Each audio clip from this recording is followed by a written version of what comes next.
Notre invité maintenant, c'est Sparadra de la web-série Noob. Alors restez bien avec nous sur J'aime pas l'actu.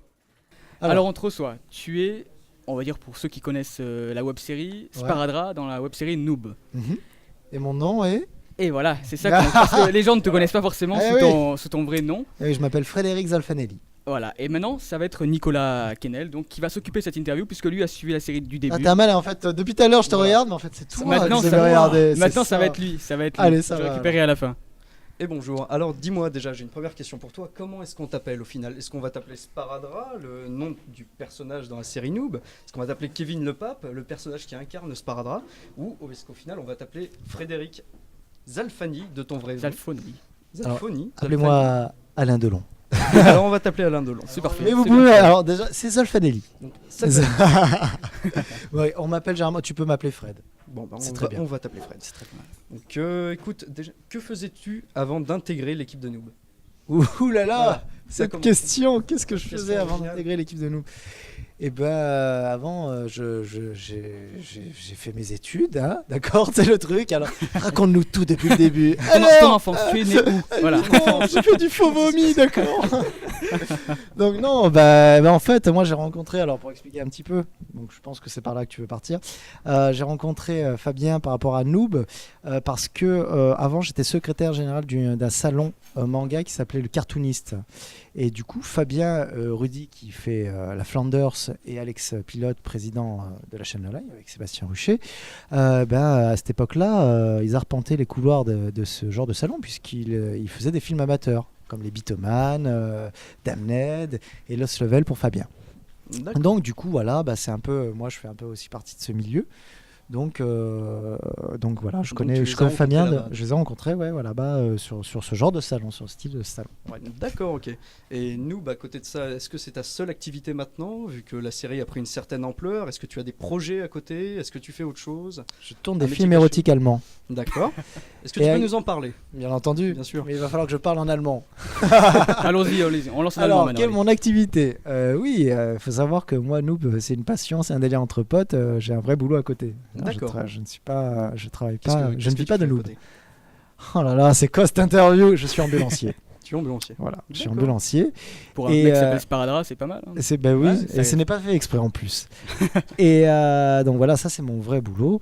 Et à côté de ça, donc il y a Noob, il y a les différentes productions de Fabien, que ce soit Warp Zone Project, qui est la deuxième web-série, et Neogicia, et les films qui arrivent. Après, moi de mon côté aussi, je scénarise un manga en ce moment, dessiné par Alexis Talon en fait, qui s'appelle Golem, et qui sera édité chez Olydri Édition en fait.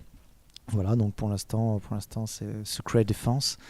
Mais je peux juste vous dire que on évoluera dans un univers d'heroic fantasy avec du mecha, voilà. Et voilà, donc je pense que courant fin de l'année, à mon avis, ça devrait sortir. Enfin, j'espère. Je touche du bois. J'espère que cette table est faite en bois. On sait pas trop quoi. Si c'est pas les enfants, ils ont gravé des choses, c'est super. Donc voilà, c'est un peu mon actualité. Et puis, oh là là, j'ai oublié de parler de l'essentiel. Non, je rigole. De ce que je fais aussi à côté, parce que là, en fait, on est en direct du Replay Festival. Parce que moi, je fais une émission rétro gaming aussi. C'est pour ça que je suis au Replay aussi. En dehors de nous, je fais une petite émission rétro gaming qui s'appelle 360 minutes pour survivre, où le concept est assez simple en fait. J'ai 6 heures pour terminer un jeu que je ne connais pas à l'avance. Voilà, donc du coup, et si je ne termine pas, on me met nu sur place publique et on me fouette avec des orties fraîches. J'ai un peu de pression. Oui. Ah quand même, ça n'avait pas encore débuté en fait, ça va être la première, c'est ça? Ah non, ça va être déjà la 5e émission qu'on fait là. Pas encore été fouetté? Plus les lives, j'ai fait un live là avec l'invité d'honneur à HL. Mais c'est pas le premier live, je fais souvent quelques lives sur les salons. J'avais fait mon premier live avec Marcus, j'ai fait avec Davy Mourier, avec Benzaï, avec Samuel Buisseret qui est le réalisateur de Saturday, la web-série belge, et le dernier en date avant AHL qui était Kishimoto en fait, le papa de Double Dragon. Donc ça va, il y a que du beau monde on va dire, donc je suis assez content quoi. Bah écoute, je voudrais revenir aussi avec toi sur le film Noob, dont on a beaucoup parlé, déjà dans les médias il fut un temps, c'est il y a quelques mois maintenant. Du coup, pour revenir un petit peu sur cette aventure, il a été financé par les fans à travers une collecte de fonds organisée directement sur Internet. Une campagne de crowdfunding. Et du coup, est-ce que tu peux nous parler de ça un petit peu? Est-ce que vous vous attendiez à ce que ça remporte un tel succès? Apparemment non, pour ceux qui ont vu les vidéos. Non, effectivement, on est recordman européen de crowdfunding. On demandait 35 000 € pour faire un petit film, un petit téléfilm comme ça. Et en 12 heures, en fait, 12 ou 24 heures, les 35 000 euros ont été dépassés, en sachant il restait 2 mois pour les faire. Donc du coup, ça n'a pas arrêté et nous sommes arrivés à la somme de, je crois, 680 000 euros. Donc ça a basculé du fait du petit téléfilm en fait à un film, un long métrage. Alors non, ça a basculé de petit téléfilm à 3 téléfilms. D'accord. Voilà, avec plus de moyens. Oui, effectivement, donc on est assez content, puisqu'on ne s'attendait pas du tout à cet engouement, on va dire au niveau financier, parce qu'on savait qu'on avait une communauté de fans, mais bon, c'est toujours difficile de demander de l'argent. Et 35 000 euros, ça restait quand même une certaine somme. Donc arriver à 680 000 euros, là, je ne peux que faire plein de bisous à toute notre communauté. C'est grâce à eux on en est à l'heure actuelle. Donc voilà, oui, c'est assez époustouflant. Donc on a eu beaucoup de mal à imaginer ça, mais effectivement, voilà, on y est. Donc là, on attaque les films. Et donc voilà, ça va être du noob level 200, hein, puisque bon, au niveau des costumes, on va dire il y a des artisans qui travaillent sur les costumes, il y aura des maquilleuses, il y aura des effets spéciaux en 3D, tout ce qu'on n'a pas pu faire dans la web-série parce qu'on n'avait pas les moyens de le faire. On va tenter de le faire dans les films. Il va y avoir plein de choses. Donc voilà, je touche du bois, je croise les doigts. J'espère que les gens nous ont suivis dans la web-série. J'espère qu'ils vont continuer à nous suivre dans les films. Voilà. Mais justement, selon toi, c'est quoi qui explique le succès de cette collecte en fait ? En fait, j'ai pratiquement mis le doigt dessus tout à l'heure, c'est la communauté. On a une grosse communauté, d'accord, qui nous suit depuis le début, qui n'a fait que s'agrandir au fur et à mesure des saisons. Parce que là, on arrive à la 5e saison. On a fini d'ailleurs, on a achevé le premier cycle de la série il y a 2 jours avec les 2 épisodes de fin de la 5e saison. Et en fait, voilà, c'est une communauté qui n'a pas arrêté de grandir au fur et à mesure des années, avec un engouement certain qui n'a pas cessé en fait d'exploser. Donc du coup, voilà, je pense que après, je vais pas te mentir, moi, on savait qu'on avait une communauté, mais je pensais pas qu'on allait arriver à 680 000 euros. Hein, c'est toujours pareil. Hein, c'est toujours voilà. impressionnant. Ouais. Donc c'est pour ça. Mais après, ce qui peut expliquer cela, je sais pas.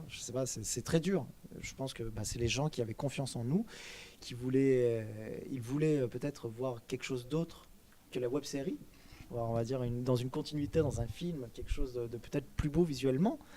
Et donc du coup, ils ont décidé de nous donner les moyens de le faire. Et voilà. Donc, et concrètement, ces téléfilms, comment ça va se passer ? Ça va être télé ? Parce que dans téléfilm, il y a télé. Est-ce qu'on va les voir pour des gens qui n'ont pas suivi la série ? Est-ce que c'est abordable aussi ? Alors oui, il faut savoir que tout...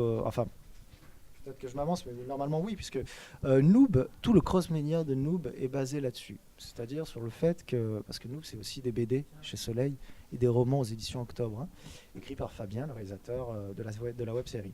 Il faut savoir que tout est fait de telle façon que les gens qui ne connaissent pas la web-série peuvent lire sans problème les BD, qui sont des histoires indépendantes, et les romans aussi.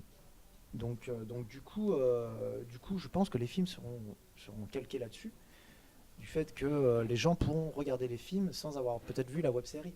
Parce que ça reste à la fin d'un premier cycle, mais il y aura certainement des flashbacks pour expliquer, il y aura certainement, je sais pas, des choses qui expliqueront les différents personnages, tout ça. Donc du coup, je pense que les gens ne seront pas lésés et pourront regarder les films sans avoir vu la web-série en même temps. Donc du coup, on est toujours surpris de voir qu'il y a des gens qui nous connaissent via la BD ou les romans, mais qui n'avaient jamais vu la web-série avant.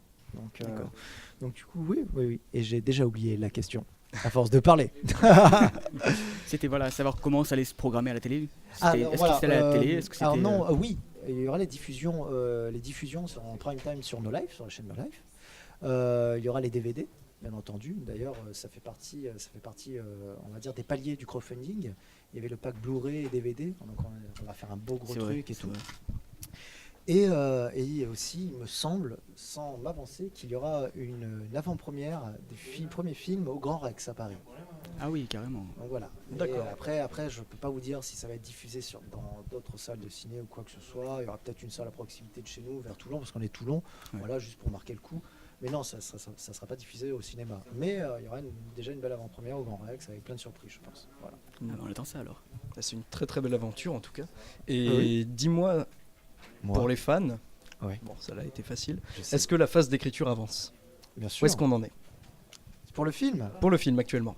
Je ne suis pas dans le secret des dieux. Je ne peux rien vous dire. Alors, ça, on la connaît, celle-là. Blague à part.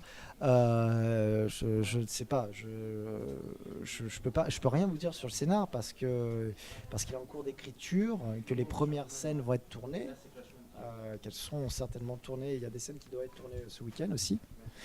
D'accord, donc ça a déjà commencé à être tourné. Oui, il y a un scénario. Moi, je pars en Normandie pour un tournage en avril.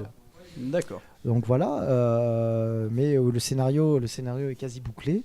Ensuite, après, voilà, je ne peux pas vous en dire plus. Tu vis bien le départ en Normandie, ça va? C'est pas super, je suis content. non, mais c'est très bien. Attendez, c'est un village de Normandie qui nous a demandé de venir. Donc, mais c'est super. Non, c'est super. Donc du coup, ce qui est bien, c'est que grâce à ça, des fans qui ne pouvaient pas nous voir à travers les salons ou quoi que ce soit dans le sud de la France ou même sur Paris, qui ne pouvaient pas aller sur Paris, vont peut-être venir et participer aussi au tournage.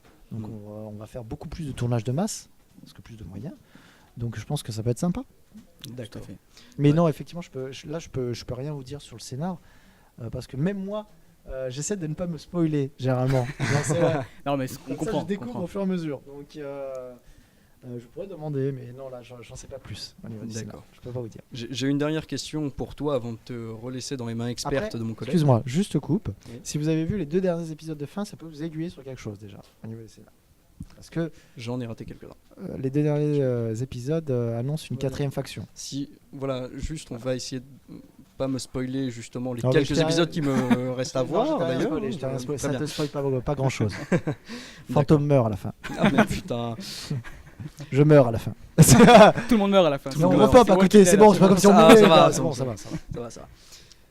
Dernière question donc pour toi. Quelle série est-ce que tu suis actuellement? Quelle est ta série préférée? Une série qui t'a marqué même ces derniers temps? Game of Thrones. Game of Thrones? Ouais, tu attends la reprise avec impatience parce toi que aussi? Oui, parce qu'en fait c'est dur pour moi de suivre beaucoup de séries. J'ai lâché Walking Dead. Très bien. Et là je vais me mettre, parce que moi je suis un super grand fan de DC en fait, comics. Et on n'arrête pas de me dire que du bien sur Arrow. Ah oui, absolument. Et j'ai vu les premières images de Flash dedans, donc je me dis putain, ça a l'air sympa quand même. Oui. Donc du coup, je pense que je vais mettre à Arrow là. Ah, j'en loupe pas un seul et j'ai vu le tout dernier et franchement, tu devrais y aller de suite. Deathstroke, tu devrais même arrêter maintenant et tu devrais aller voir. J'ai vu des images de Deathstroke, je fais il faut que je regarde cette série. Pose le micro, vas-y, on t'excuse. Et donc Game of Thrones, et là on m'a prêté les 8 épisodes de True Detective, donc il faut que je regarde parce qu'à ce qui paraît c'est une bonne série HBO, donc voilà.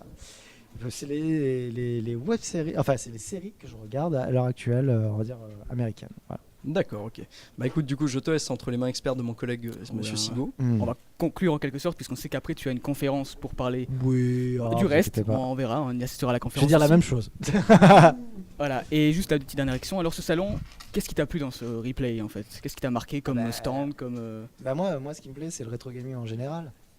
Moi, je fais mon émission 300 minutes. La rétro, c'est une passion pour moi. Hein. J'ai grandi avec ces consoles. Moi, avec tout ce qui était Atari, tout ça, parce que bon, je les ai pas connus, ou je les ai jamais eus, donc j'en garde pas de souvenirs. Donc pour moi, c'est la NES, Super NES, Master System, Mega Drive, tout ça. Et du coup, moi, ça me fait plaisir. Ça me fait plaisir de pouvoir revoir des jeux sur les salons, de pouvoir tester. Après, moi, j'ai mon stand et j'ai apporté les consoles avec mes jeux de ma collection. Donc, les gens peuvent venir et jouer aussi sur notre stand. Et j'en ai quand même pas mal. Donc, j'ai une bonne collection à la maison. Donc, maintenant, ça va. J'achète beaucoup moins parce que j'ai vraiment ce que je veux. Bah non, mais après, le truc, c'est que ça me fait plaisir de participer à une convention qui est essentiellement rétro, parce que je suis dans mon élément, entre guillemets. D'accord. Donc ouais, je reviendrai. Si on m'invite, je reviendrai sans problème. Quoi. Si tu reviens, on t'invitera encore une fois. Oh là là, vous êtes fantastique, je reviendrai. Là, on sait que tu vas pas tarder à y aller. Juste, est-ce que tu as un jeu dont tu es fan, un jeu dont tu veux pas te passer? Super Castlevania 4 sur Super Nintendo. Voilà, on va conclure là-dessus avec toi. Voilà. Et puis on te souhaite une bonne continuation. Merci. Plein de nouveautés. En tant que noob, c'est bien. J'espère. Voilà. Hein. Et puis on va tester. Bonne chance pour les films. Bon courage. Bon courage, bonne chance. Bon chance. C'est Marco de Troboya qui me dit bon chance. Bonne chance j'ai peur. À la Taken. C'est ça. On va tester dans les mains des organisateurs du festival. Décidément, je passe de main en main. C'est fantastique ce festival. Portez-moi, allez-y, je veux du slam. On va pas te retenir, t'es demandé. On va te dire merci encore. Merci à vous. J'aime pas l'actu. Et voilà, tout simplement. C'est super. Allez, bonne journée, bonne continuation. Bah ouais, moi j'aime bien ce micro, moi je reste en fait. Non, y a pas de souci, tu peux faire venir les gens peut-être pour que tu fasses ta conférence là. Mais bon, ça va alors. Bah écoutez, merci, à très bientôt alors. À la prochaine. À bientôt. Ciao. Allez, au revoir. Ciao.